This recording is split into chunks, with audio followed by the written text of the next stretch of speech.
sa CCTV ang pagnanakaw ng motorsiklo sa Bongabon, Nueva Ecija. Nasa frontline ng balitang yan, si Ian Suyu. Kapansin-pansin sa CCTV footage na ito ang dalawang lalaking tila pagala-gala sa kalsada. Ang isa sa kanila, may tulak-tulak pang motor.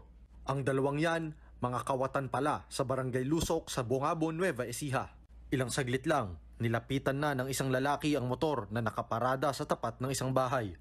Huli sa CCTV ang saglit na pagkumpuni niya rito hanggang sa makitang nakasakay na siya at tangay-tangay na ang motorsiklo. Meron po silang kanto din po dito or purok na pinasukan sa amin. Doon po nila chinek yung isang motor na nakapwesto doon sa mismong poste na kung saan yun po yung nawala.